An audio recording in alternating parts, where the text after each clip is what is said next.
Thank you very much to the organisers for giving me this title, which I'll see how we get on and I'll wrestle with.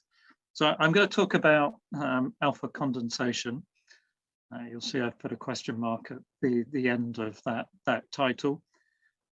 What I'm interested in exploring is whether alpha condensation exists or not, and whether we should continue to talk about it. And then I will get to some things that I want to talk about, so which might irritate you or amuse you. We'll see. So I'm going to start with something which may be a part stolen from Lee's, not Lee's, Dean Lee's approach to this workshop, which is talking about phase transitions. And this slide here is motivated by the phase transitions that water goes through as it goes from solid to liquid to gas. And what I'm going to try and do is connect that to what happens in a nucleus such as oxygen-16. So I've taken the energy level scheme of oxygen-16 and turned it on its side. And what I'm going to do is I'm going to raise the temperature of oxygen-16, or put energy in and raise the temperature. So as we do that, of course, this is a quantum system, so we will get jumps in the temperature at particular points where I've put sufficient amount of energy into the system. And at critical points, I will put in sufficient amount of energy that I can liberate a particle. So this particular instance, I've liberated a proton. I've hit the proton decay threshold, and I'm beginning to go through a phase transition at that point. Because I've converted that energy into that separation energy of the proton, the temperature will drop, and then I can increase the temperature again, and I might hit another threshold, and the temperature will drop again as I liberate, in that case, a neutron. So we know in the case of oxygen-16 that it's not single particle decay thresholds which are important, but the things which come first are the alpha decay thresholds. And we have not too far away from each other, 1 alpha and then 2 alpha. And as you heat up the nucleus, the internal energy can be dissipated in terms of that extra degree of freedom, which is creating that alpha particle. And so we have this same picture of liberating increasing number of alpha particles as we go up in energy. And at some point, and in fact, at this point, because in oxygen-16, you've created 2 alpha particles and left behind beryllium-8, well, the thing that happens is that you have a 4 alpha particle system and the whole thing disintegrates. So you've now precipitated that phase transition as in Dean's presentation. So slightly gratuitous, but the reason for taking us through that is an alternate way of thinking about the Decay diagram is that what happens is as that you increase the temperature of a nucleus, put potential energy into the system, you are at some point around the decay threshold liberating an extra degree of freedom, which the nucleus takes advantage of. And so clusterization is just an additional degree of freedom, which allows the dissipation of that internal energy into that degree of freedom. So we'll perhaps come back to that notion, but I'm going to pick up on a few pictures that people have shown already in this workshop. This is the calculation through the AMD approach, antisymmetrized molecular dynamics, of the carbon-12 ground state, and this is the same approach for the excited state in carbon-12, the Hoyle state. Now, what is remarkable here is that even though we're well below the threshold, the cluster degree of freedom, alpha particle degree of freedom is still seen in that ground state. And so, although it might be explicitly clear as we go above that threshold, that symmetry is still observed below the threshold. And in part, I would like to explore that. So the talk is on alpha condensates, and somehow I've got to build in to this discussion now something about alpha condensates. So here is the THSR wave function, which describes an alpha particle system. So, for example, just imagine for a moment that this is a condensate, which has some container, which is created by the strong force. It must be the strong force, some kind of attraction, which binds these alpha particles together. So already we know that we must be within the range of the strong force. So there is some container size and some individual alpha particle size. And the conjecture is that these alpha particles then behave as free bosons, and that the internal degrees of freedom, fermionic degrees of freedom, are not so important. So, so here is the THSR wave function. We've already seen this for beryllium 8 compared to a cluster model wave function. And you can see that, well, they're not too different. So yes, there's a bit more diffuse tails, but the key component, if I go back to this wave function here, it is an anti-symmetrized wave function. So it does, in the end, respect that there are nucleons inside these alpha particles. And that anti-symmetrizer is the thing which is creating this gap here between these particles. If you take this density here, or the associated wave function, and do a calculation, well, not in this case, but for carbon-12 from the excitation of the ground state to the Hoyle state, one of the really, truly remarkable achievements of this approach is that it reproduces extremely well the experimental data associated with the form factor, which describes that transition from the ground state to the excited state. And to get that right, you need a proper description of the ground state wave function and also the excited state wave function. The comparator here is the FMD calculation, which is in the case of carbon, a 12 particle wave function with each nucleon have two associated Gaussians. So lots of degrees of freedom there to get the things right, but you can see that the THSR wave function does better. So that is remarkable. So does it mean that there are Bose condensates in carbon-12 in the Hoyle state? So here is a comparison of the overlap probability of the wave function of the ground state of carbon-12 and the wave function of the Hoyle state in carbon-12 with different levels in our condensate. So if we have a Bose condensate, then this here should be 100%, and actually in these calculations it's 70%. And you might wonder if 100%, how 70% is close enough to 100%. That actually it doesn't matter, and that makes it a condensate. So I'm going to just explore that a little bit.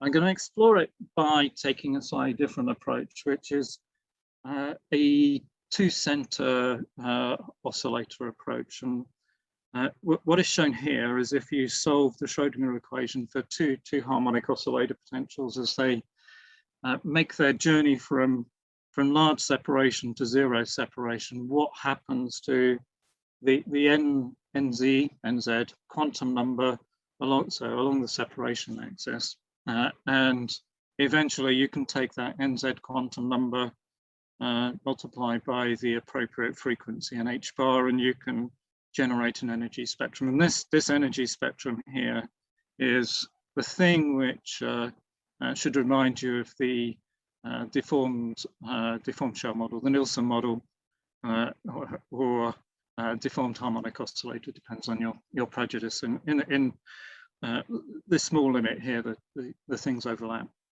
So, okay, so what we see here is what happens to the NZ quantum number as we start with two potentials, and this is very poorly drawn, so excuse it. This is one harmonic oscillator potential. Here's another harmonic oscillator potential, and we are now bringing those together, and here's the lowest energy state wave function in those two potentials. As those potentials become closer to each other, they overlap, and so you can see that you get the degeneracy lifted, and the two quantum numbers diverge, and eventually we end up with two levels in the fused system. One which now has one internal node, and the other one has no internal nodes, and that you can see in the behavior of these quantum numbers. And that you can understand very simply, as we've just done there, just by combining wave functions together. So you can have this orientation of the two initial wave functions, you get this. Flip one of the wave functions and you generate one internal node and you get this guy. And so there's some rules which emerge from this, which are these rules here, that you take the original quantum numbers and you can generate 2nz and 2nz plus 1. So these rules are well known. They were explored at great length by Harvey in his seminal piece of work back in 1975, when we were all a lot younger. The Harvey diagram here is then a mechanism for understanding how to bring things together and what the rules are associated with that. So I'm just going to do a quick experiment, which I will come back to at the end of the talk. So I'm going to do a completely fictional experiment. I'm going to fuse two beryllium 8s together. Unless you will realize that it's not possible in nature. Well, maybe inside the sun it might be possible with a very small probability. But here I've got two beryllium 8s, and the Harvey rules just tell me which lines to follow. And if I do that, then I end up with a structure in oxygen 16 just by getting the alpha particles to track along the lines which they've been told to move along. If I then calculate the densities in the harmonic oscillator associated with that, I can start with two beryllium 8s, and then I fuse the system together to make oxygen 16. And you can see that what I have is that I have something which still respects that original structure. So there's 4 alpha particles there. Or so I guess the deeper question is, are they alpha particles? And that's what I want to perhaps touch on. So rather than unpick are they alpha particles in this case, I'm going to go back to the simplest case, which is beryllium 8. So bringing these two alpha particles together to make these two states in, or populate these two levels in beryllium 8. So what we see here is that calculation. So you've got the wave function with one node, the wave function with no nodes, square them, sum them, and you get the overall density of beryllium 8. And you could see asymmetry, which reminds you of 2 alpha particles. And you could do a transformation. You could say, what is, if I transform this into a 2-center basis, what does it look like? And you can see some nice Gaussians, but they're not perfect Gaussians. You can see that there's some ripples on there, and that is telling you that it's not 100% alpha particle. And if you were to do the same thing in beryllium 8 and carbon 12, this carbon 12 over here, you'd work out, well, it's about 70% an alpha particle. And that 70% is not so different from what you would see in those calculations of the THSR wave function, the Bose condensate. So you can create states, alpha particle-like states with similar overlaps, just starting from harmonic oscillator wave functions. Now, you might say, well, it's almost a boson. And maybe that's a good description, but it's not a completely accurate description. And nor is saying, well, I've got an alpha particle over here and I've got an alpha particle over here, and the nucleons in this alpha particle never leave it and never travel over here, and the nucleons over here never leave this alpha particle and travel over here. So these have some probability for being in either place. Actually, properly, this is a description of a multi-nucleon system in which it has symmetries, and yes, the particles may spend more time closer together over here and over here, but it's the symmetries which are important. So there you go. That's my twist on whether we should talk about, from a theoretical perspective, condensates or not. My own prejudice is that probably not. But one might say, well, it doesn't really matter. Well, it's a bit like Vitek was saying around Efimov states in the discussion at half-time yesterday. Experiment is the highest judge of nature, and so maybe you should go away and look and see what experiment has to say. So what I'm going to do is just pick out some examples to see if experiment has revealed a condensate for us. So I'm going to go way back in time. So this is 1991. And this is an experiment to study two carbon nuclei colliding to produce two Hoyle states. So two carbon nuclei in, two Hoyle states out. You might think that's a really good way of looking for condensates. And if you change the beam energy in that system, center mass energy, you scan out a lovely resonance. And if you measure the angular distributions with that, actually those angular distributions have some really curious behaviors. They're peaked at 90 degrees in the center of mass. So that's really unusual. So logarithmic scale. So it seems to be that the yield is focused at 90 degrees. So maybe this is the kind of signature that it might be associated with a Hoyle state, with a condensate. But the reality is that you see this resonance in many other reaction channels which have nothing to do with both condensate states, and hence it's unlikely it has any special character. But one interesting thing did emerge out of thinking about this, which I think is probably worth the field hanging onto as a concept, is if you do have, or in this case, it was looking for linear chain configurations. If you do have a linear chain configuration, you've got a very large moment of inertia, and the states in a rotational band begin to overlap. If they begin to overlap, the angular momentum is no longer well defined. So it's not a unique angular momentum. So delta L becomes large. So uncertainty in angular momentum becomes large, and the thing which becomes defined is the shape. So the thing which becomes the eigenstate is the shape. So nuclear physics hasn't found it yet, but it's an interesting concept. All right, so maybe not magnesium. What about silicon? And this was an experiment done in Catania, using this very complex array. And it was an investigation of alpha condensation in light nuclei. And the approach here is similar to the last experiment, 1 alpha particle more, carbon 12 plus oxygen 16, 7 alpha particles in the exit channel.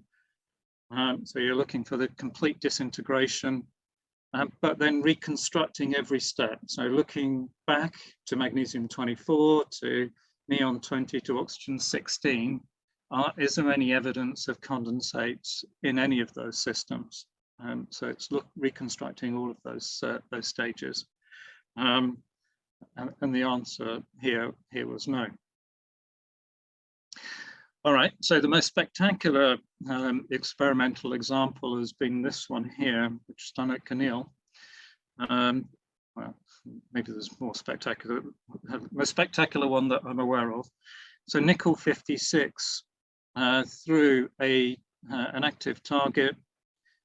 So nickel 56 helium component in the target. So one is splitting that nickel 56 up into 14 alpha particles, and then you've got the recoiling alpha particle as well, with a detector array to make sure that you can detect that in principle full multiplicity. Experimental data are interesting. You can see here is the multiplicity data, and this is a statistical model, and what one sees is something which is above that expectation that you would get from a statistical model. And indeed, the modeling over here is for an alpha gas state. So if I built an alpha gas state and I saw that disintegrate, what the simulations and then the experiment, what would the yield look like? Well, it doesn't look so dissimilar.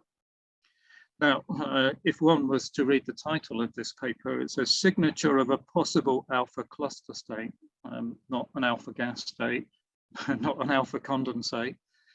The reason for that is because, well, actually, this is really tough stuff. To really do a statistical model calculation which understands the nuclear structure in every daughter nucleus and the deformation is extraordinarily hard. So you can do a statistical model calculation, but you can't do a proper calculation which has all of that nuclear structure detail built in. So making strong statements is quite hard. And even you might wonder, how could you be so lucky to choose a beam energy which precisely populates a condensate state or an alpha cluster state? You need to be quite lucky to do that. I don't think there's any real evidence there either. Then I'm just going to talk back around the Hoyle state and draw us back to the talk of Grisha, which is, can you measure that alpha decay, 3 alpha decay, the direct decay of carbon 12 with great precision?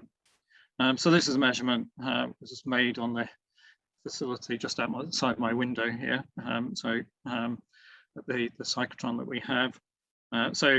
Carbon target alpha particle beam.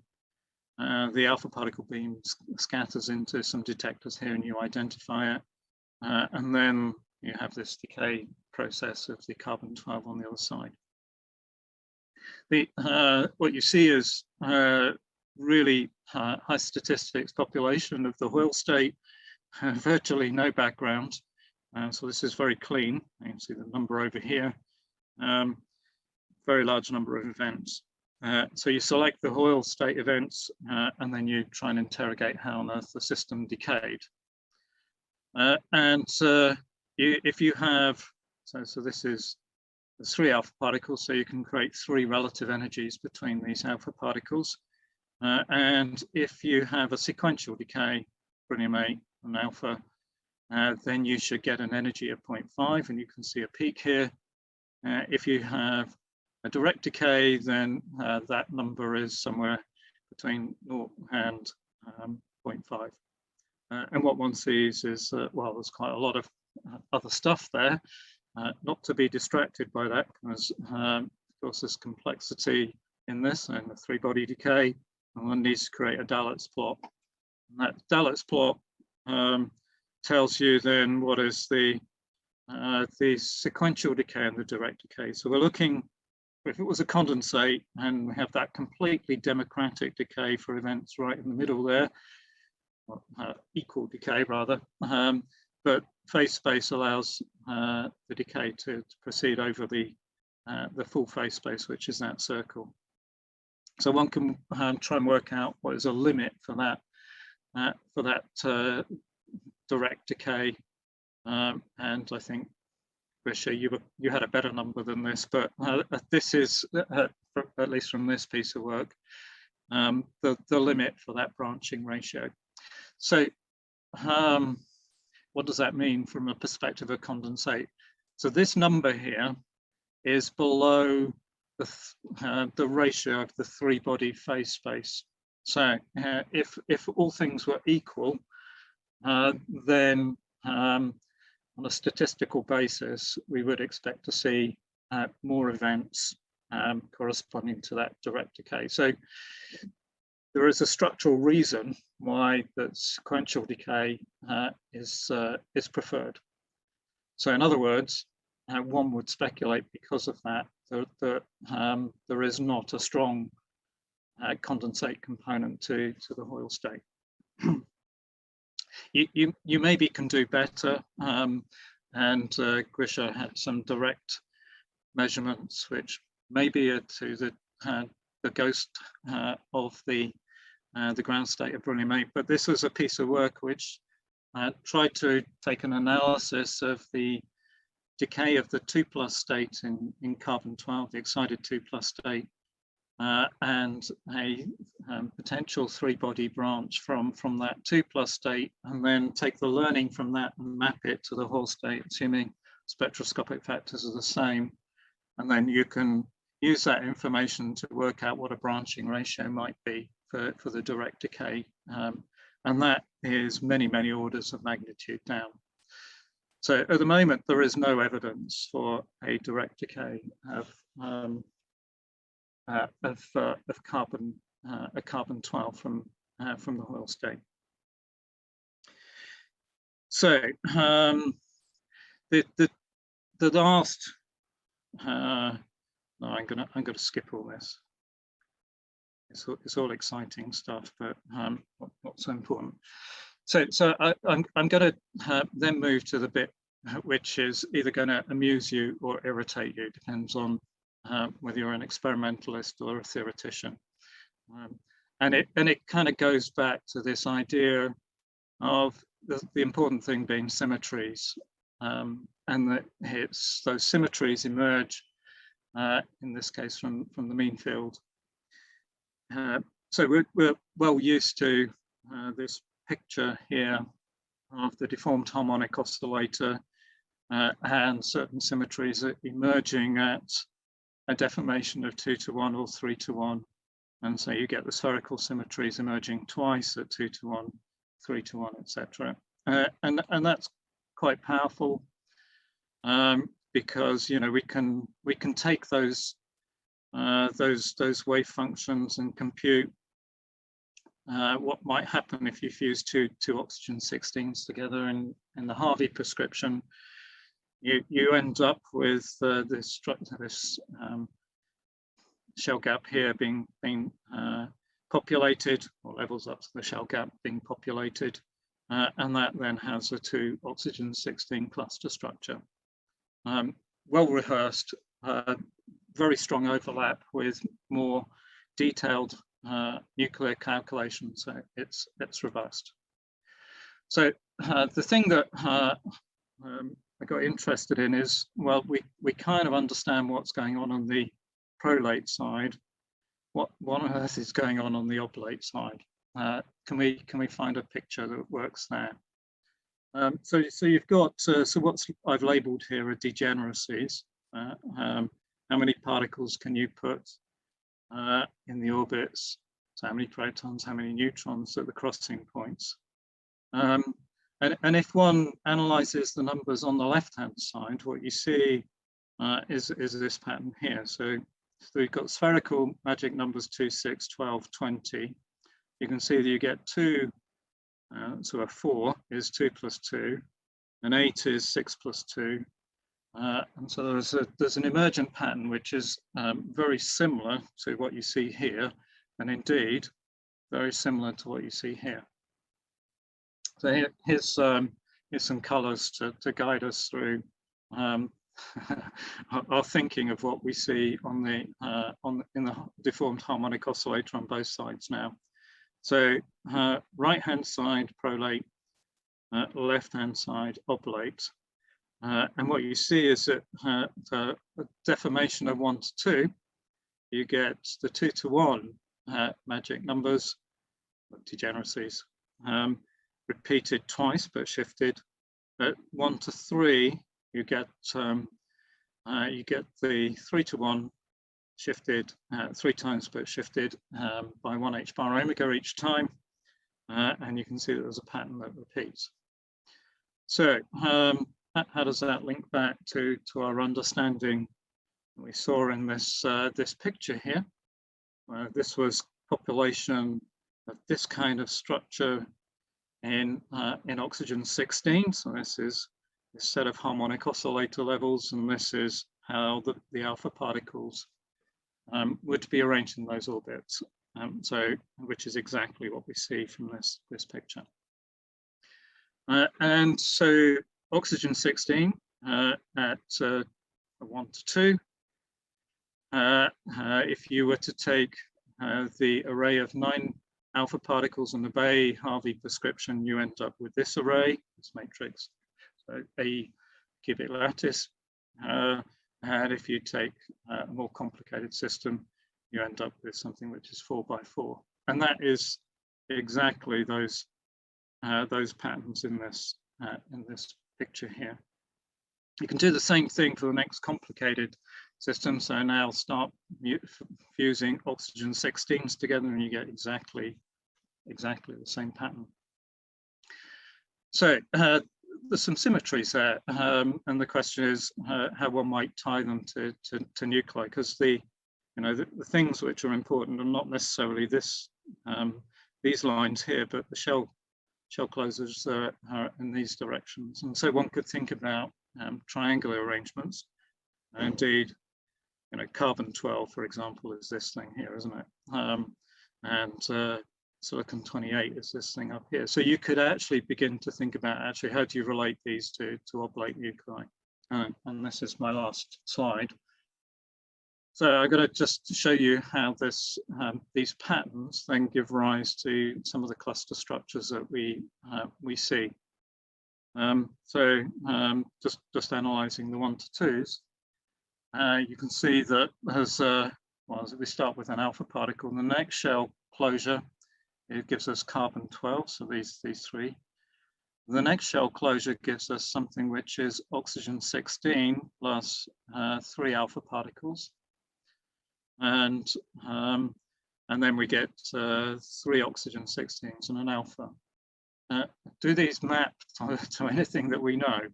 Well, this guy is exactly what is seen in the harmonic oscillator calculations or the AMD calculations. This is some nice calculations that Yoshiko did looking at oblate nuclei. And then if we go to this guy here, which is oxygen plus 3 alphas, well, these are calculations by Yoshiko again. So this is the density of silicon 28. See, so a 28 particle wave function.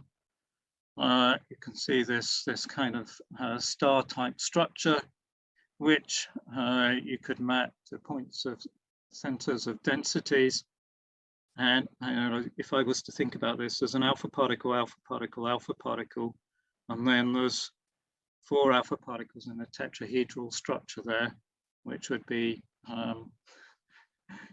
Grisha's ground state oxygen 16. So you can see that there's this map between the more complicated calculations and the symmetries which are emerging on the oblate side here. So I will perhaps stop here. So I would argue that the idea of a condensate is interesting. I don't think it's a completely accurate description of what we see in nuclear systems, but so as long as we recognize that ourselves, that I think that's the honest approach. I also don't think it's right to talk about this crystalline arrangement of particles.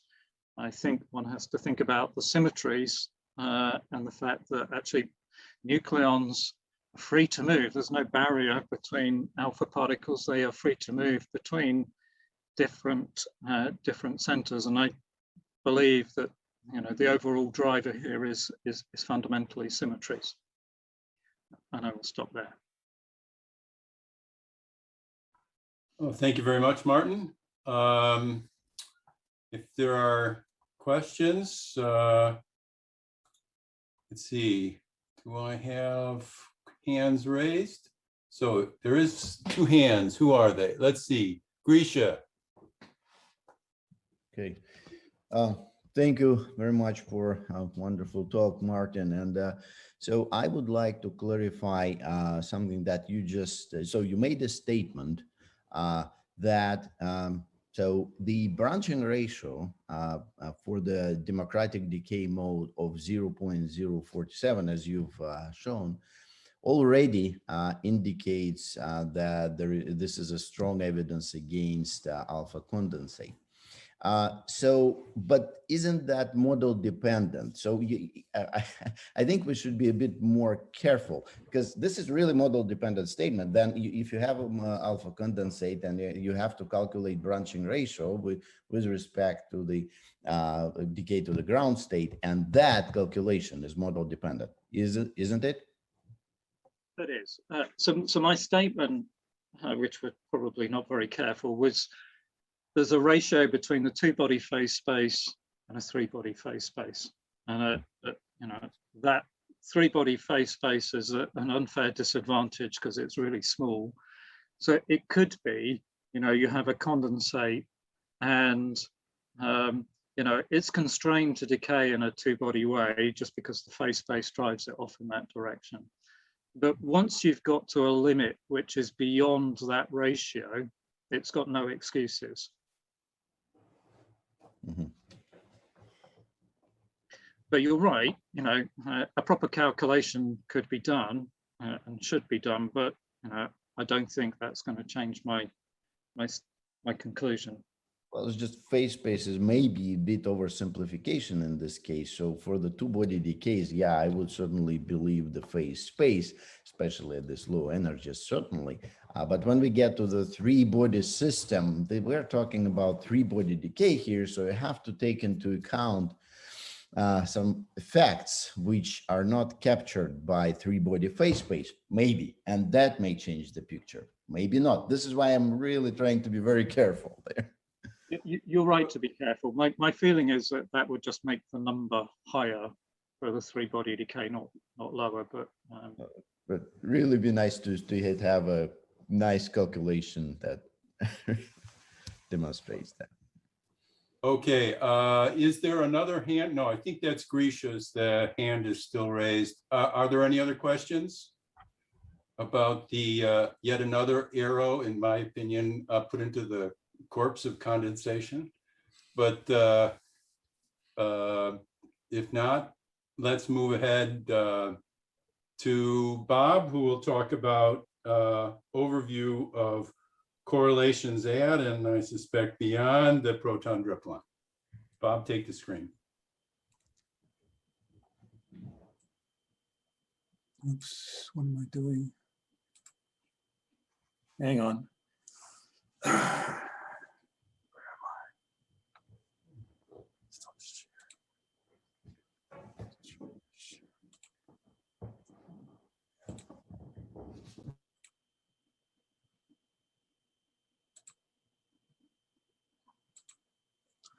Okay, see that? Yes. Okay, so thank you for the invitation. I was tasked with discussing correlations. So let me,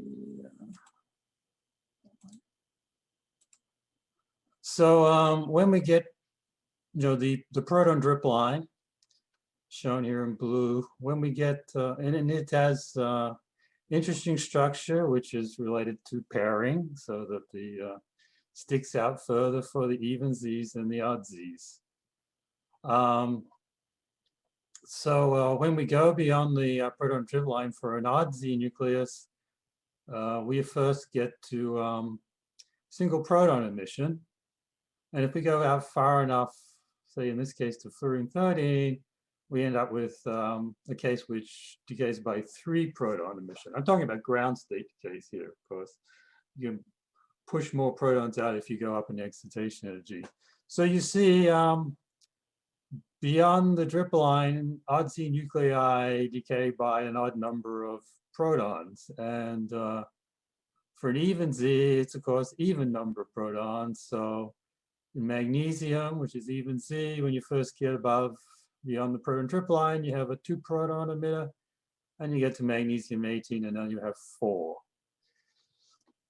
So as we explore this landscape, we're going to have a lot of multi-proton emission. And so one of the questions is, can we learn something from the correlations between these protons, the momentum correlations?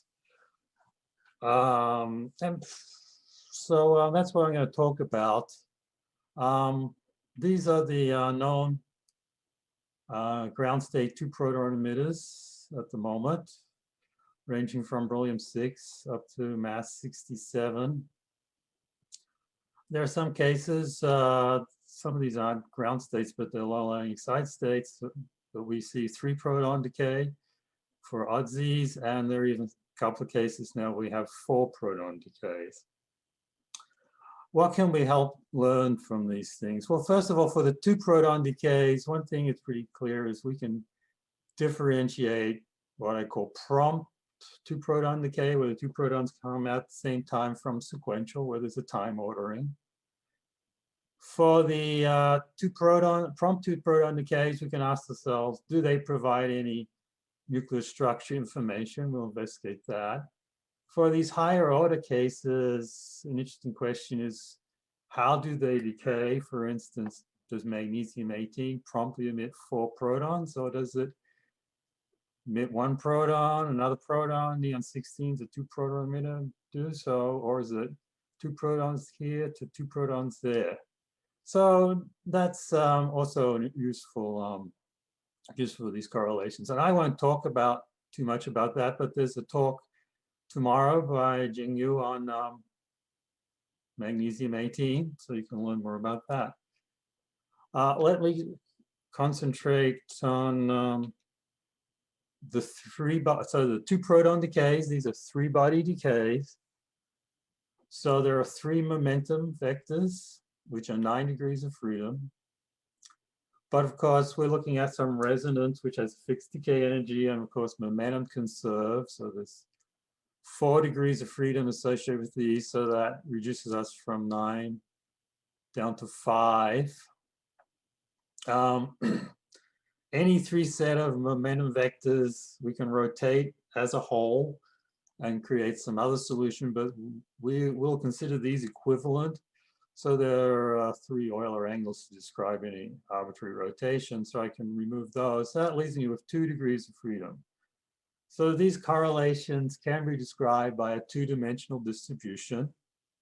And there are many ways of doing that. So I'm going to present one based on the Jacobi T and Y coordinates, but there are alternatives. I think yesterday one was presented based on Dalitz plots, and these contain equivalent information. And luckily, we're not really seeing 4-body decay. Otherwise, we'd have to deal with even higher dimensionality. So let me start with one of these Jacobi distributions. This is the Jacobi Y. So on the x-axis, we typically plot the relative energy between the proton and the core divided by the total decay energy. And as there are 2 protons and 1 core, there's 2 such values for each event, and each are used to increment this distribution.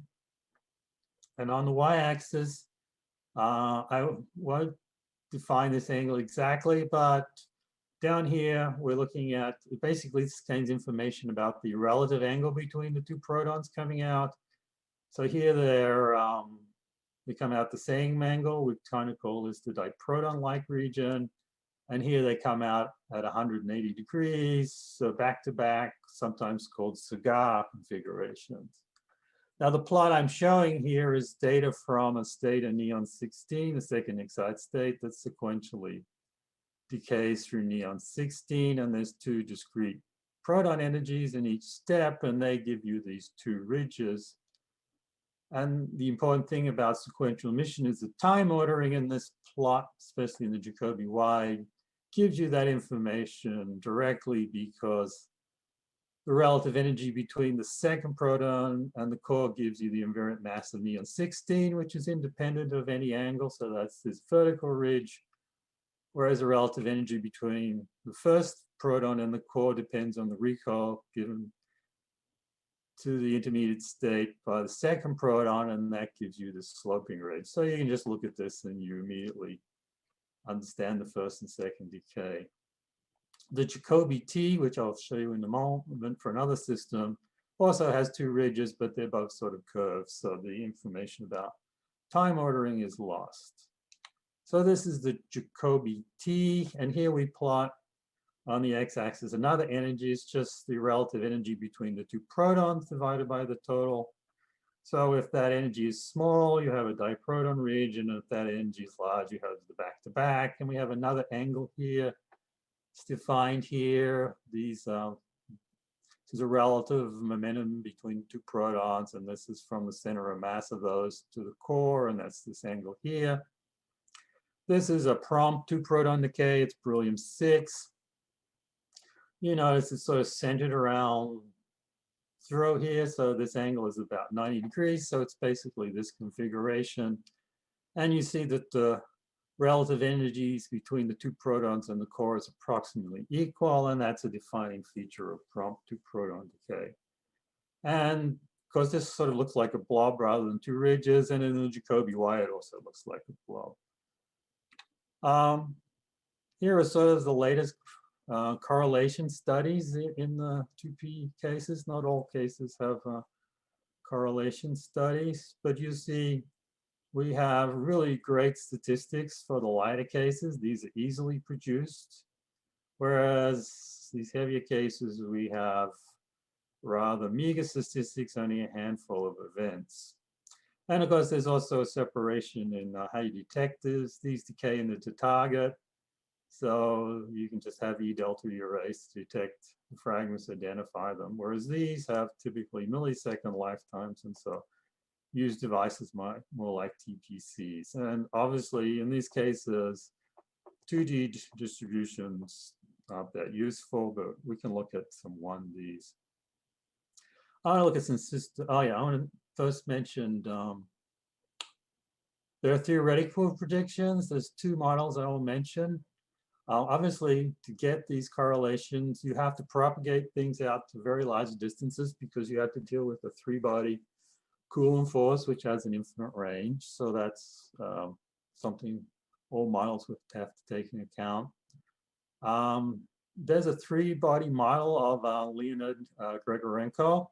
And in these experimental papers, the correlations measured have been compared to his model, and it's been found to give quite good reproduction. More recently, we have a time-dependent model of Simon, Wang, and Vitex, published quite recently. And here, the effective continuum is not just on the decay, but on the initial wave function. The coupling to the continuum is considered. Anyway, there's a talk tomorrow by Simon, so I won't go too much into it, but it's been applied to these two systems, and it also gives some good reproduction. So hopefully we can learn from these about what's going on. I want to show some systematics. This is the projection of the Jacobi Y on the energy axis. So this is just the proton core distribution divided by the total. And this, I'm showing this as a function of mass all the way up to zinc 54. And you see they all peak at 0.5. And at 0.5, of course, you know, that means that one proton core is half the total. So that means the remaining energy, the other proton core is the same. So these peaking at 50% is an indication of two equal energy protons coming out. Oops, sorry. And that was predicted by Goldansky in the 1960s. Just equal proton energy maximizes the product of the two barrier penetration factors. And these experimental distributions are well reproduced in these models. So except for this case, these are all the, oh, see, I keep hitting that, all the three-body model of Leonid Grigorenko. And in this case, this is the time-dependent model, but they reproduce this quite well. The distributions get narrower because the Coulomb barrier gets bigger and we're more sub-barrier. So the focusing to 50% is greater, but there's also some recoil effects. Here we have an alpha core, so it can get recoiled more, whereas here it's much heavier. There's not a lot of structure information in these distributions. If we want to see if we have sensitivity to the initial wave function before decay, then we should go more to the proton-proton energy distribution, which was the x-axis of the GOBT, or the relative energy of the two protons. So this is basically the two proton information.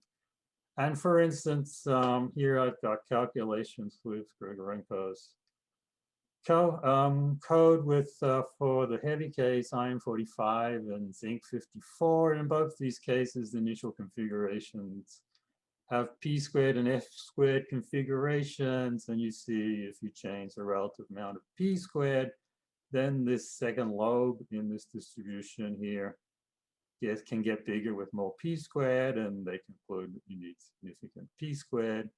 This is the 75 events from measured for iron 45 as the histograms, and they sort of suggest some. In the zirconium, you say the same thing. As you increase the p squared, you get this second peak here. The experimental data, these are the 7 points, and they're represented as Gaussians. The width is associated with the uncertainty in this quantity. Although they're not inconsistent with this, we really need more statistics to say a lot more, something much more definite. So these are the distributions that give us some structure information. I want to go now to the lighter systems where we have really high statistics and look at these 2D distributions. So here are the Jacobi T's on the plot top and the Jacobi Y's on the bottom for the beryllium-6, oxygen-12, and neon-16 ground state. Actually, the T's and Y's look the same. If you rotate the T's by 90 degrees clockwise, they sort of fall on top of each other. So I'll just concentrate on the Y's. You see the P core is wider in the beryllium-6 than the other cases, and I mentioned that before due to Coulomb and recoil effects. Otherwise, there is some difference. The beryllium-6 has a bit more cigar than the oxygen-12 and the neon-16, which tends to have more of the yield towards the proton end. It's somewhat hard to really compare these by eye in 2 dimensions. So I'm going to look at projections on the energy axis. So these are, this is the projection of the T on the energy axis. This is the proton-proton. This is the proton-core distributions. And it's good to compare these because they have at least one thing in common. The decay energy, the two proton decay energy is pretty similar. So if there's any variation due to that, then we're removing that. The similarity between oxygen-12 and neon-16 is astounding, and they almost lie on top of each other. But the beryllium-6, as I said, does differ somewhat, but not totally. Do we understand especially why these two are so similar? We can go to some of these calculations. So in the time-dependent model for oxygen-12, the initial wave function has these configurations. So it's kind of significant amount of S1/2 squared, but some other things. When they run the time dependence, at the end, basically they get mostly just the S1/2 squared.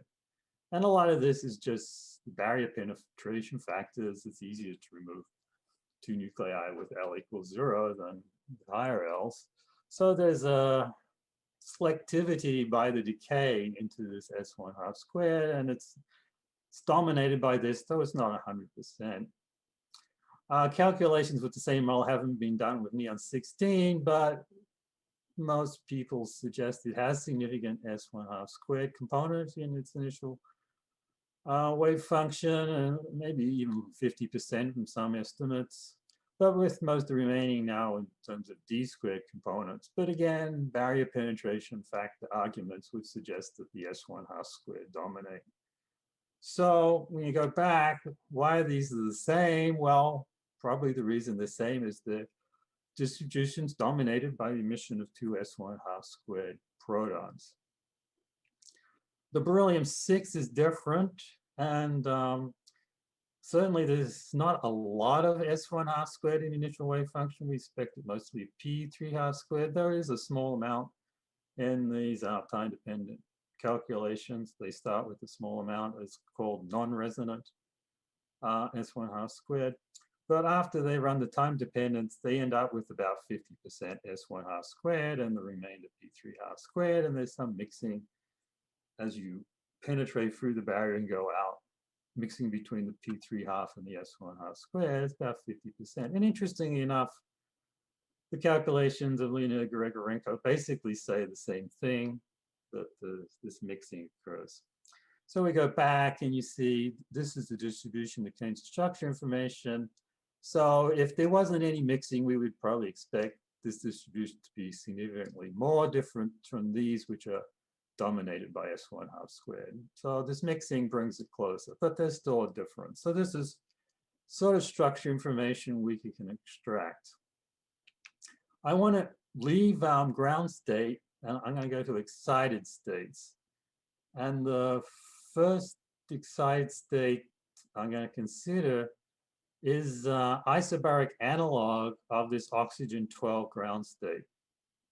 Okay, and it's located, of course, in nitrogen 12 in quite high excitation, in 12 MeV, and it decays. It's only isospin allowed particle decay mode is a 2-proton decay to the analog of this state. So these decays are basically analogs. This 2-proton decays to this, and this state gamma decays. But we're going to concentrate on this step, the 2-proton decay. Its decay energy is very similar to oxygen 12. And, you know, maybe not surprising, due to isospin symmetry, the correlations from these two decays are again almost identical. There is one thing that is different.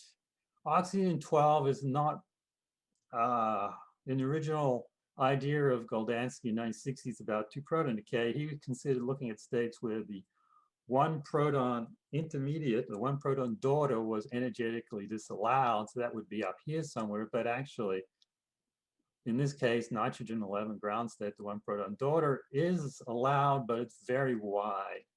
This has been called democratic, with a different use of democratic than has been in the other talks.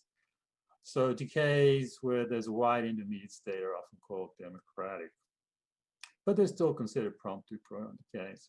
Whereas in this case here, the isospin allowed 1-proton daughter is actually up here. So it's just the analog of this state here. But now this is a true 2p decay from the idea of Goldansky.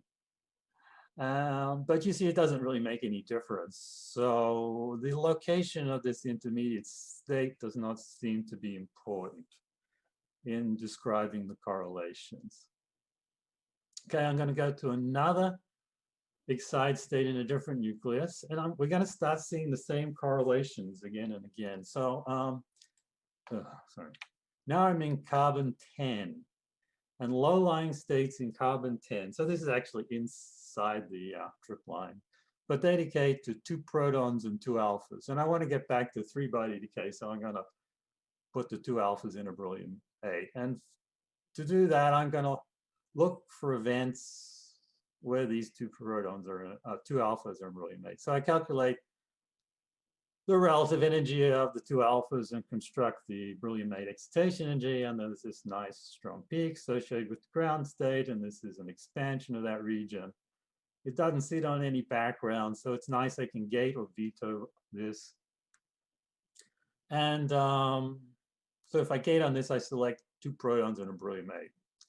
I'm also going to look at events where I take one of the protons and the two alphas and look for boron 9. So I do the invariant mass of those, construct the excitation energy, and again, I get a nice peak at 0 excitation energy, and that's the boron 9 ground state. And again, it sits on almost no background, so I can veto and gate on this.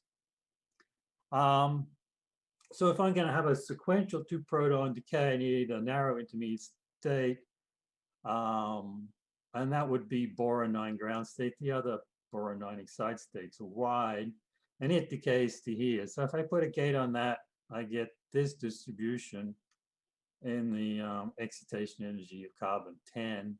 And there are a number of states here which are sequential 2-proton decays. And there are actually 3 data sets here. One with the carbon 10 beam, so that's inelastic scattering. One with an oxygen 13 beam, 3 nuclear knockout, and one with this combination of beam, which is many nuclear knockout. But they all give approximately the same set of states. I can also look at events that don't decay through either of these, and that's down here, but they're not of interest. I want to look at events which decay through beryllium 8, but don't decay through this narrow state in boron 9. So these are my potential, and that's in here. These are my potential 2-proton decays. And you see 3 data sets. We see 2 peaks, which are sort of common in both. And I will concentrate on this one. So let's look at the correlations for that. So here, the correlations are shown by these data points, and I've put in these ground state 2-proton decays for reference. And again, you see these correlations are almost exactly the same as these 2 heavier ground state cases, the oxygen 12 and the neon 16. And remember, I said they were dominated by the emission of 2 s1/2 squared protons. So that's what I think is happening here in this carbon 10 state. And of course, these 2 protons are not taking away any net angular momentum. So as my final state is spin 0, oops, sorry, then my initial state must have been spin 0. So this state must be the second 0+ state in carbon 10. So if it's emitting 2 s1/2 squared protons, you say the amount, is there significant s1/2 squared in initial wave function? So I can kind of look at this by the Thomas-Ullmann shift. So, this is ground state of carbon 10, and this is where the state lies, and this is the mirror nucleus, beryllium 10, and this is where the second 2+ state is. And you see, like an MEV, Thomas-Ullmann shift, and actually Terry Fortune predicts exactly what MEV for the second 2+ state of carbon 10. And I forgot to mention, in this comparison, I'm also comparing something that has the same decay energy as these cases here. So I'm not changing the decay energy significantly. So that's interesting. So we've seen these decay correlations again and again. So I'm going to look at another case. And so now I'm having 3 protons and 2 alphas. And to get back to 3-body decay, I'm going to demand that one of the protons and the 2 alphas in a beryllium 9 ground state. And I showed you before how I could select the beryllium 9 ground state. So I've done the same thing here. This is a state at about 4 MeV and nitrogen 11. The grounds, this is beyond the proton drip line. This is in fact the narrowest known state in nitrogen 11. The ground state and low-lying states are much wider than this. And the red points here are its correlations. And again, they look surprisingly similar. We've seen this before. The statistics are not as good this time. Could I differentiate beryllium 6, which only has some s1/2 squared, from these oxygen 12 and neon 16s, which is mostly s1 squared? Not really within these statistics, so it's possible that it's not exactly the same type of s1/2 squared dominance that's in the oxygen and the neon. One can also look for a Thomas-Ullmann shift. A bit more complicated. I can't do a reference to the ground state. Nitrogen 11 is a S1 half squared resonance. So I've made my reference relative to the first excited state, which is a p-wave resonance in nitrogen 11. So our states here, the 3/2 minus states. Oh yeah, I should say this is obviously a 3/2 minus state because the correlations are saying it has a significant contribution from 2 S1 half squared. So there's no net angular momentum being removed by the two particles. I'm ending up in a 3/2 minus state. So the inner state must be 3/2 minus. So these are the possible 3/2 minus states in the mirror. And obviously this one is a 3/2 minus. So it could be the mirror of this one or this one. If it's the mirror of this one, it doesn't really have any Thomas-Hermann shift. Actually, some recent experimentals say that this is actually not a 3/2 minus, but a 3/2 plus. So if we take that, then this is really the one we should compare it to. And there's a moderate Thomas-Hermann. It's about half an MeV. It's not as big as we saw in the carbon 10. But it seems to indicate there's some S1 half squared strength in this case. I'm going to get back to the previous talks. So these states in carbon 10, nitrogen 11 are presumably cluster states. I say that because their cores are clustered, beryllium 8 and boron 9. But of course, in the mirror nuclei, these have been described as band heads for rotational bands associated with cluster configurations. And in case, and so in the mirror of carbon 10, that's beryllium 10. I think we saw this yesterday. Grisha showed this, and this was a collective band built on the second 2+ of beryllium 10. So this is our second 2+ in carbon 10. Is there a collective band built on top of that? And would it also 2 proton decay? So remember down here, there was another state that had 2 protons plus beryllium 8 that didn't go through boron 9 ground state.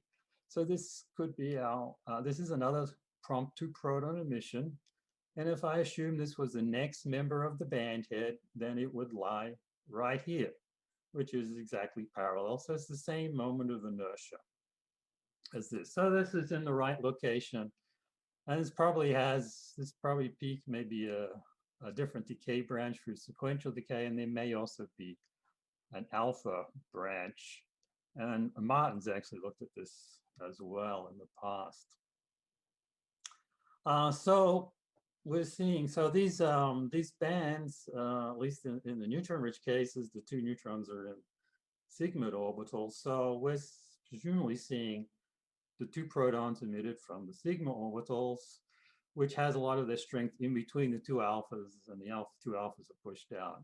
You may ask, would you expect 2 neutron emission in the neutron-rich mirrors? Maybe, but these 2 cases, these are below the 2 neutron threshold. So you would at least have to go up to 4+, and maybe there's some other state, other nucleus where it is more prominent. But it's quite interesting. We're seeing 2 proton decay from these cluster states. I want to say a little bit more. Most of the cases I've looked at, the 2 protons remove untotaled 0 angular momentum from the system. But we can look at cases where now they remove more. So this is the invariant mass plot for oxygen 12 I've been talking about, and this is the ground state peak I've mentioned a few times, which has shown all those correlations. But we see 2+ states at higher excitation energy. So we can look at how do the correlations change, and it's actually quite complex. So this is the Jacobi Y plot for the ground state. When you go to the 2+, you get this. Most of the yield now is way down here in this, which I call this diproton arc. So the 2 protons are coming out at very small angles, but there's a whole range of different proton energies coming out. And there's also some hint of a sequential decay branch. So there's two ridges here, and one ridge is vertical and one ridge is sloped.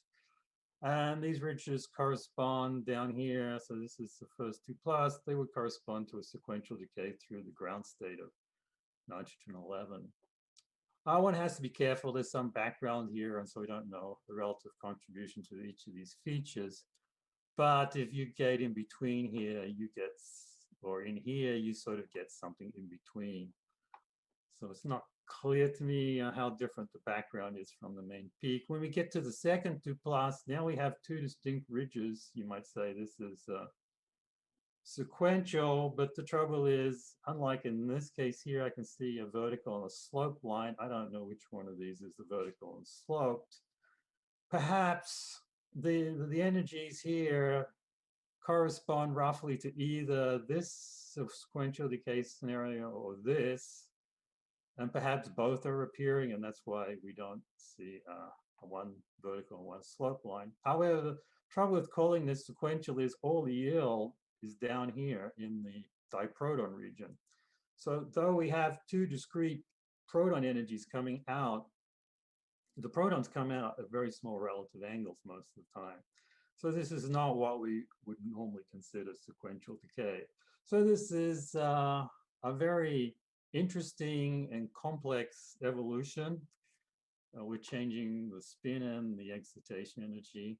I will say that similar structures have been observed in the excited states of other ground state 2 proton emitters.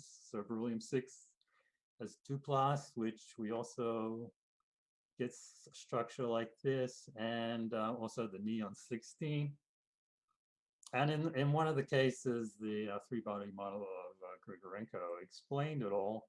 And in that case, he was describing an interference between sequential and prompt 2 proton decay modes. So maybe that's the physics of interest. I think I have to stop here. So these are my conclusions. I think I showed you that the momentum correlations between protons can provide very useful information. Certainly, it's very easy to differentiate prompt and sequential 2 proton decays in these cases I showed. We can, of course, get some information about the initial wave function from these decay correlations, not the complete information, of course, but some. And also some of the correlations we observed in ground state decays were found in excited states, which was interesting. And we have a new class of 2 proton emitters associated with cluster states. I just mentioned the evolution with excitation is complex. And I guess hopefully maybe more theoretical calculations may help us better understand that. I didn't really talk about this, but in 3 proton and 4 proton decays, how do you get from, say, magnesium 18 to 4 protons on oxygen 14? So that's a question of other narrow intermediate states in the decay path, and that'll be talked about tomorrow. So I will stop there. Thank you, Bob. Questions? I don't see anything in the chat.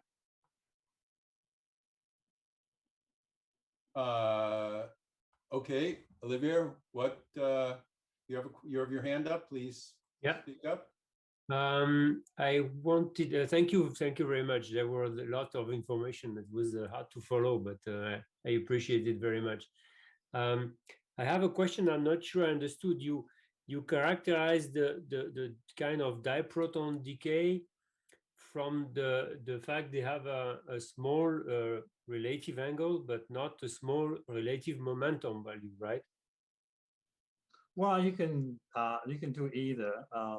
So in the Jacobi Y and T, in one axis you have the proton-proton relative angle, and the other case you have the proton-proton relative energy, and I guess the proton-proton relative momentum contains the same information. So, yeah, so their separation, however you want to measure it, contains similar information. Yeah. Yeah, but then you never observe events with very small relative proton energy. If I understand well your plot, is it due to the Coulomb repulsion that makes this or not? Oh yeah, I mean, I think that's right. The very smallest proton-proton relative energies are suppressed by the Coulomb. I mean, you're propagating this. You have to propagate out to very large distances to get the full Coulomb interaction in there. Okay, so you think that if there were no effect of the Coulomb barrier, you would get very small relative proton energies as well? Yeah. You know, if I go back to here, you know, I grew up looking at higher energy collisions where they were using proton-proton correlations to learn about the space-time extent of the emitting source. And there they just did proton momentum correlations. And those were usually dominated by a peak at 20 MeV over C. And that's basically this region here. So this is the region where the proton-proton final state interaction will enhance your yield. And actually, in this plot here, there is actually some events that go down to very small relative angles between the two protons. So is that what you're asking? Because we do actually get some very small ones here. So maybe in this case here, it's not so much.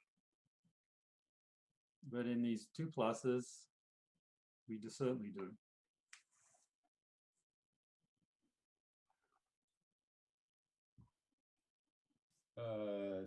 Satisfactory response? Yeah, thank you. Martin, maybe you were pleased by 2 + 2 in carbon 10? Well, it's yet to be definitive from what I can tell. You've got to measure the spin of the state, but yes, having a state of the right energy is good. I was going to ask about the Thomas-Ullmann shift. It's quite big. Is that consistent with having this? So the interpretation is of this molecular structure with this sigma orbit. Is it consistent with that? Has that analysis been done? No, I guess the only thing I have is Terry Fortune did it based on his systematics with I think the 80% S1/2 squared, but I don't believe he took into account the fact that the core was a beryllium 8. Yeah, that would be interesting, wouldn't it?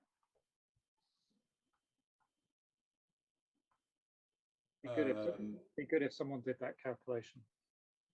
Okay. All right. I don't see any more questions for Bob, unless I'm missing them. Someone can point them out, nor in the chat. Grisha, you still have your hand up. So if you raise it, oh, Grisha, that's a new question. Sorry, go ahead, Grisha. The new question, right? So very nice spectrum. Again, I'm talking about carbon 10. So I noticed in your in the spectrum that you have shown, there is another bump at about correct energy for the 4+. Would you be adventurous enough to infer that or not? This one here? Yes, that one there, right? Yeah, no, forget that one. For some reason, that's there was a carbon target and there was some water contamination, and so you could have events interacting with the proton, and we actually did it with the beryllium target and this disappeared. So we don't think this is actually a carbon 10 state at all. So no, we don't see. I mean, I guess it would be somewhere in that region. So but we don't see any evidence for it. Okay, thank you. All right, one more question before we move into a general discussion. Francois, I think you have your hand up, is that right? Yes. So there's something I'm not sure to understand about the Dalitz plot. It's a mix between the structure of the emitter and the decay mode. So the emitter state could be a diproton structure or cigar structure, and then it decays with a sequential mode or diproton mode or democratic mode. It's a mix between the two, no? Yeah, there is no, So there are cases where it is diproton structure, but it decays with a sequential mode. Well, you see, there is a whole continuum between diproton and cigar. I'm not sure what you mean for sequential. We consider this rather all prompt mode, and I'm not sure how you would pull out a sequential decay branch in the ground state. Or are you talking about the excited states? Excited states, yeah. Oh, excited states. Well, that's an interesting case. What has happened? So this case here, we have this diproton arc, which is not consistent with sequential. And we have these two ridges, which are. And so is what is happening? Yeah, for example. That's a good question. I'm not sure I really understand. As I said, in Leonid Grigorenko's mode, he got, in one of his calculations, he got similar features to this. And he described that there was a sequential decay branch and there was a prompt to proton decay branch. And what you saw was a interference between those two branches. And that gave you this complicated structure. So that's the only theoretical guidance I have at the moment for these cases. And maybe that's also playing out here, only the signature is somewhat more different.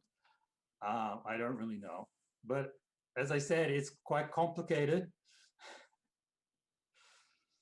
Yeah, thank you very much. Yeah. Okay, I believe the hands raised were previously addressed. So correct me if I'm wrong. So I think we have some time now. We can go into the general discussion. And there's been so much presented in this first session. It's a little bit hard to focus on a few areas. I want to make a quick comment and then return to a point that Mark raised very early that I don't think has received sufficient attention. The quick point, it had to do with the alpha clustering and its impact on extraction of L, the density dependence, the symmetry energy. And this was presented in this beautiful talk from the RCMP data on the P alpha.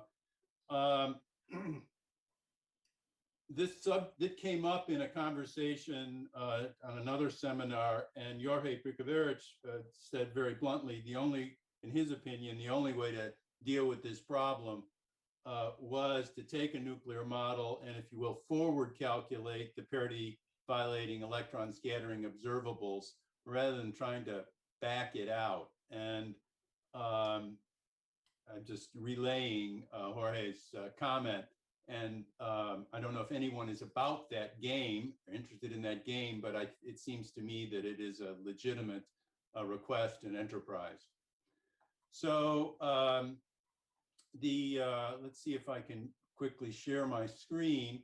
So I think you should see my screen here, and it brings us back to an issue we had that Marek brought up at the beginning, and that is the so-called Gauda-Tostevan systematics, and how these systematics have been out there for a while. They've been added with this unbound contribution on the right, but this is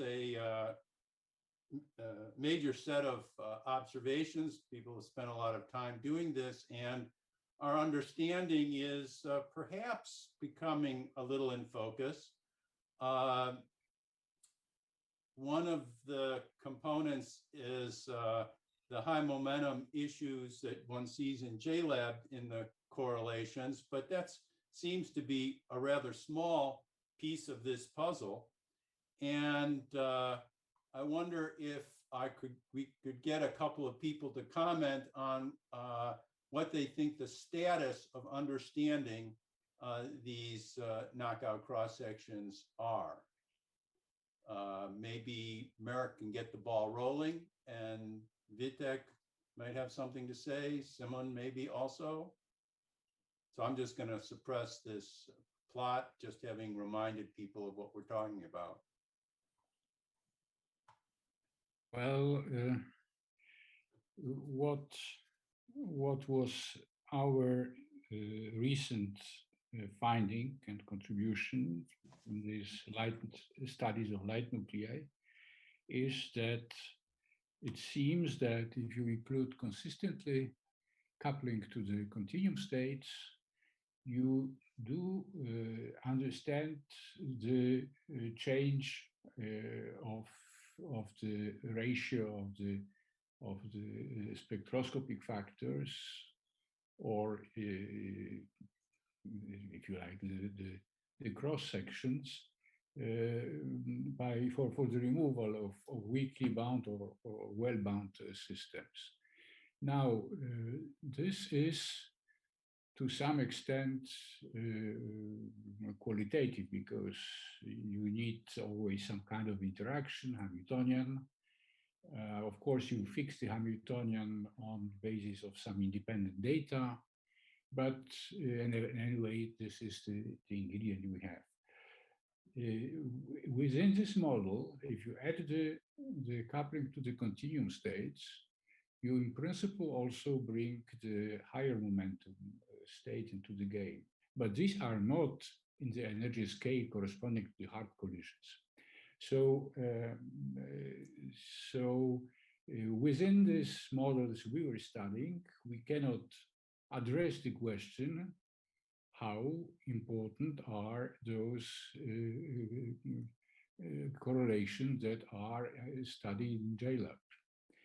I would say that it is my belief that these effects cannot be large, because if they really exist, because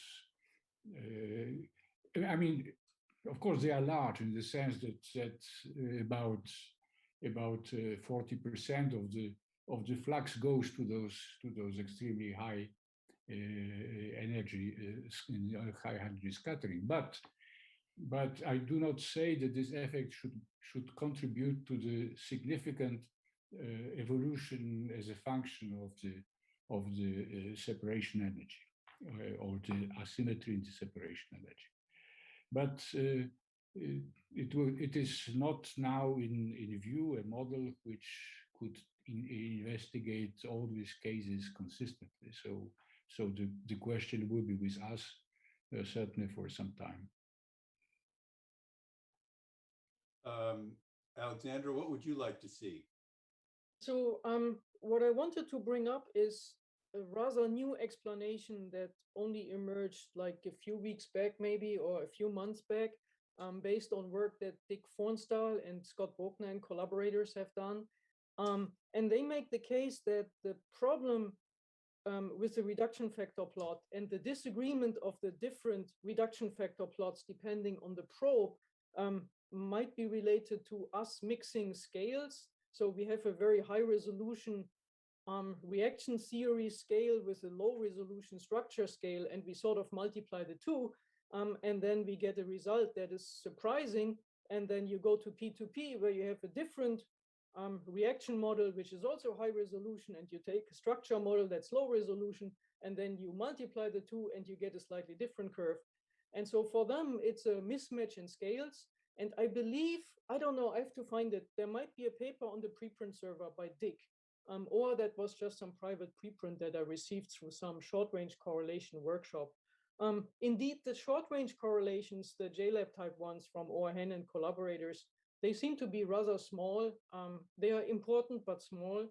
So yeah, I'm betting I would bet on this mismatch of scales because it could explain the different probes giving different results. Will there be a slope? Ultimately, I believe there will be a slope because it's logical for me.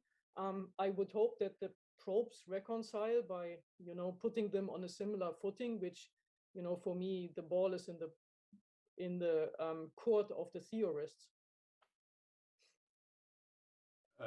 But doesn't this create a conflict if it's largely this probe resolution issue?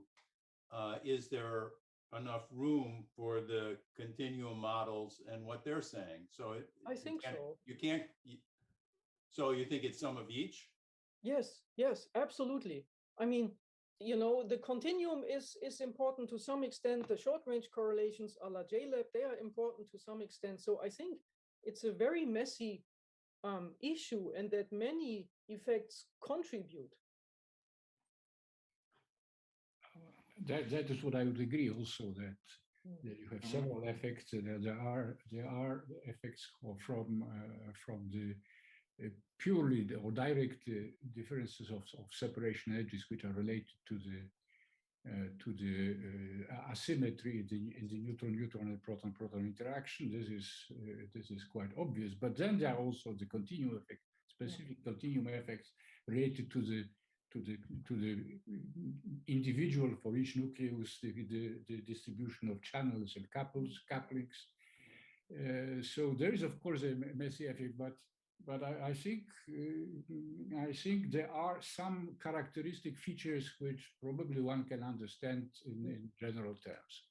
Yes. To make it really fully understood, it requires too many ingredients. So I don't see that we will have a handle on that very soon.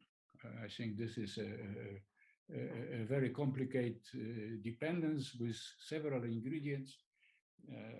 So to be quantitative is very difficult, I think. Yeah, and we need a revolution in reaction theory where reaction and structure is put on the equal footing. And people talk about this ever since I'm in the US, and it hasn't happened, and it's very tough. I can see that. I think that the plot you have proposed shows that basic ingredients to the reaction theory are completely wrong. What we also get in the continuum shell model, that if you get a significant reduction of the spectroscopic factors, means that also this structure input to the reaction theory is incorrectly taken into account. Yes. So it's absolutely on the case of, I think this plot it demonstrates that one has to think over what are the ingredients of reaction theories, and how can one get structure information from them. This is a big problem. So I think to summarize that, what both of you have said is that it's the touchstone for the next decade for reaction structure theories, and it's going to have to include pieces of the many-body problem from very high momenta, maybe that's the smallest piece of the puzzle, but it's still in there, can't run away from it, and continuum, and the reactions particularities. Okay. Well, we had always this hope, or at least we were living for decades, that we can sort of decouple this cinematical part from the structure one, and then these reaction models that were used were just propagating this type of idea. That means you take from shell model, you get spectroscopic factor, you get the cinematic from reaction theory, you put them together, and then compared to experimental data, if you have succeeded, you have information how for the theory, what is the right spectroscopic factor, or what is the dynamics, and so on. I think we have to accept the idea that we are, at least in some type of reactions, we are not really able to work with within the old previous type of thinking about how we extract information about structure from reactions. So just for information, Guillaume just posted the paper on the preprint server that I remembered from Dick and collaborators, in case you're interested. So the link is in the chat.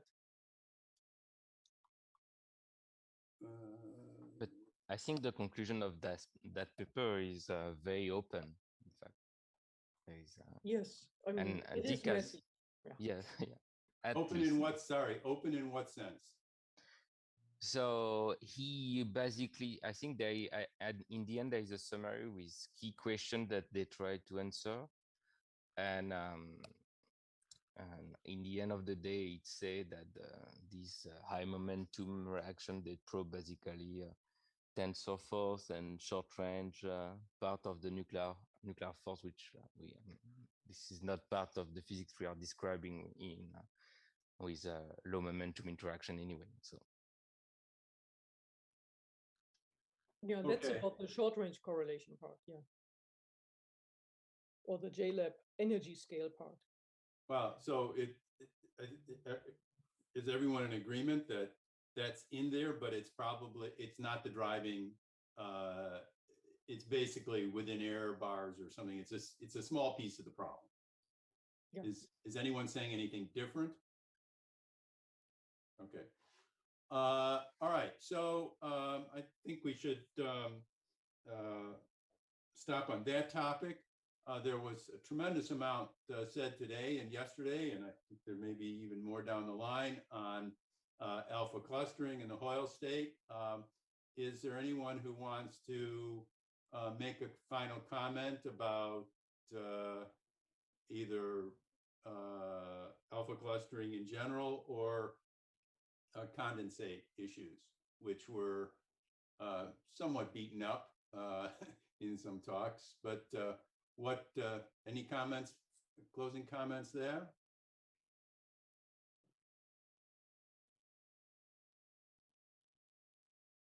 No, okay. So let's see. Let me look at some other things.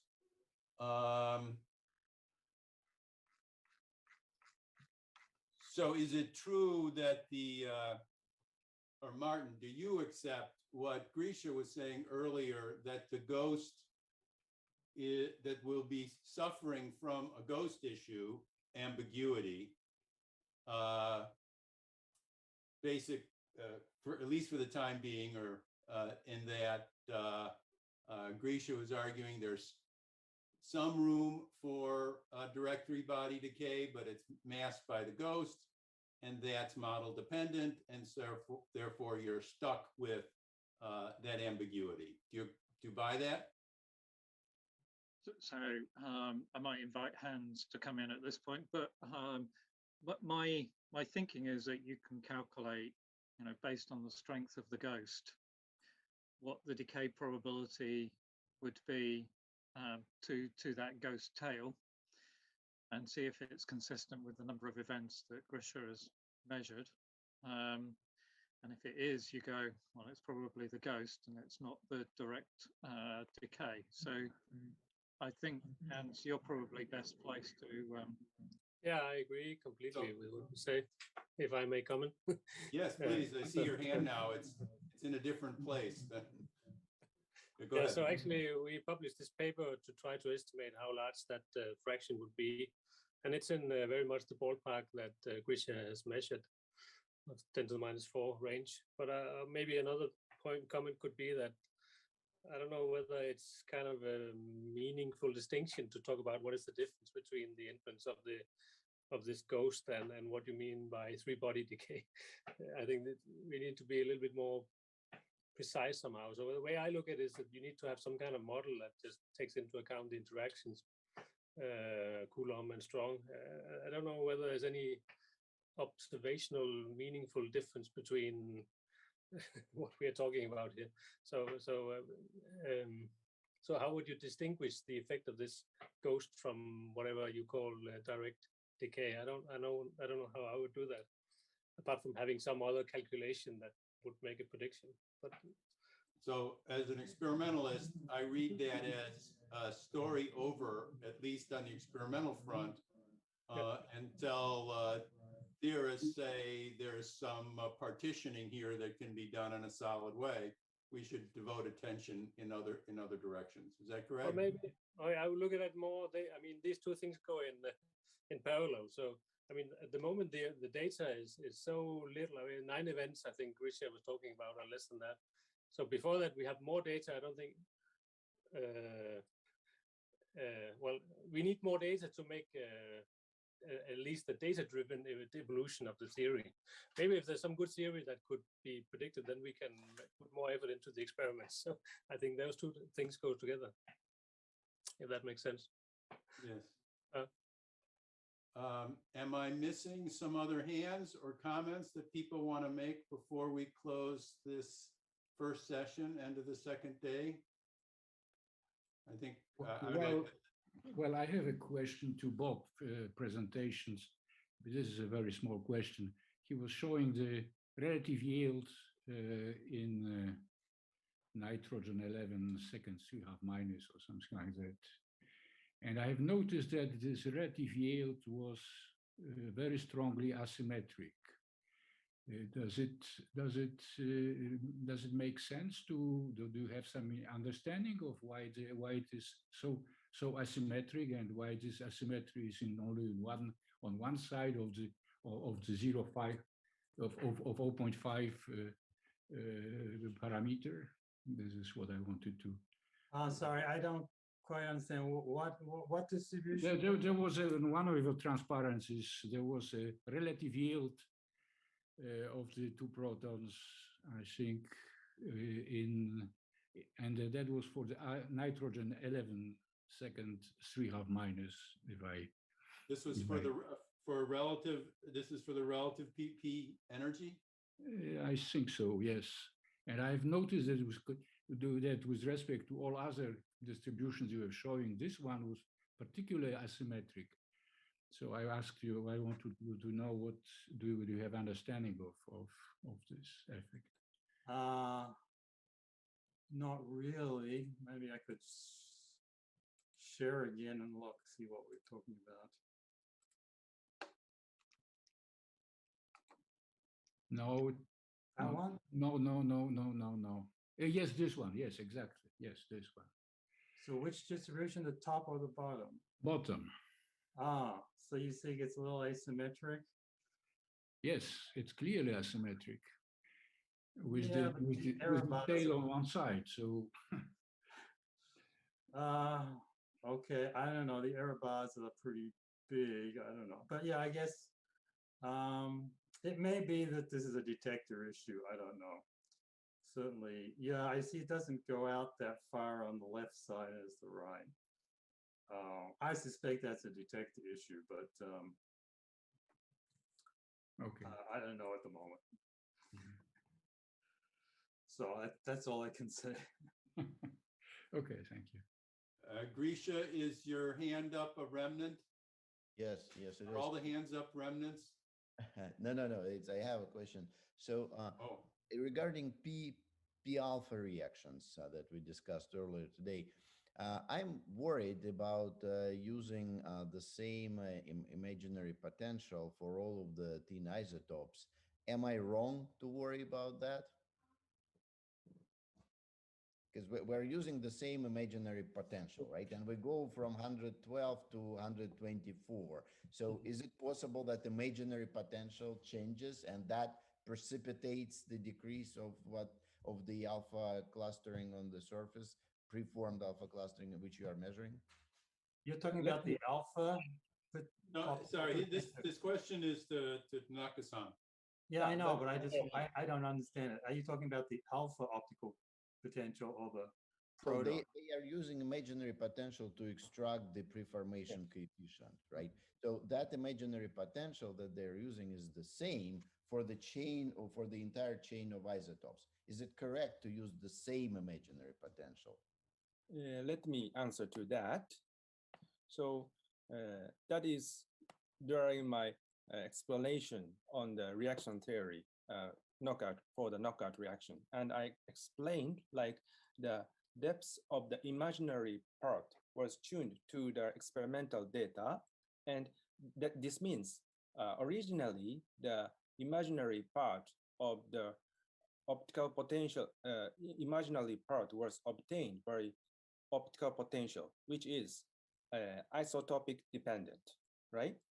And then we use the same reduction factor. So multiply that same reduction factor to all the depths of the imaginary part.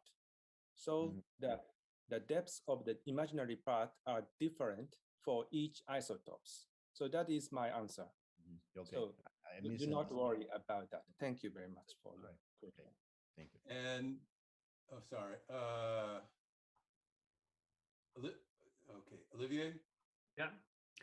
I had a question to Didier Baumel, in fact, about he showed or that were also a PP alpha reaction to extract the size of the cluster in the beryllium 10 and beryllium 12, and he found something not anticipated, at least from the data from the that were mentioned from by Martin Freer about the nuclear breakup, that he finds that the size of the 2 alpha is bigger in beryllium 10 as compared to beryllium 12. And I was asking if this conclusion is not biased by the fact that he looks at a specific outgoing reaction channel like helium 8. So maybe I'm wrong, but I'm afraid it's only part of the full cross section, and then he finds conclusion that is only partial rather than taking inclusive. So everything. So if for instance the main channel would be 2 alpha plus 4 neutron, it's not captured in the cross section, and then it can change the conclusion. So I don't know if Didier is there and if he wants to comment on that, or Martin, or is he still here? He is still connected, but maybe not very active. A ghost. Ghost. I think he's audio. So Martin, you're free to comment. But maybe anyone can, if you understood what I said, my worry about selecting an exclusive channel to make a conclusion on the full clusterization of the ground state, do you think it's correct, or is just part of the truth? Maybe some of you can have an opinion on that. I mean, I think what you said, Olivier, is it's helpful. These are complicated reactions. So even if you start with beryllium 12 and you strip out particles, then which nucleus, and how are you probing beryllium 11, beryllium 10 as you boil off the neutrons? It's complicated. So this is not straightforward to answer. So what we did in our measurements, and I'm having to construct a long time ago, is we plotted things against things like Q-value systematics, and we found that certain nuclei deviated from those Q-value systematics, and beryllium 12 was one of them, which was a signature that it was different from all of the others. But whoever said it needs, all of this stuff needs proper calculations to back it up, because you can look at systematics and you can be fooled by them. Okay, so it seems Didier says he's not sleeping, but his microphone is not working. So if you want to type something into the chat, we can read it. But I know that's awkward, and maybe there'll be an opportunity down the line, because we have 2 more days for this subject to come up, and for a dealer to comment with his real voice. So, okay, we have 2 more days. I want to thank all the speakers thus far, and it's been a great presentations, and discussions were interesting, and we're looking forward to 2 more days of this. And same time, same place tomorrow.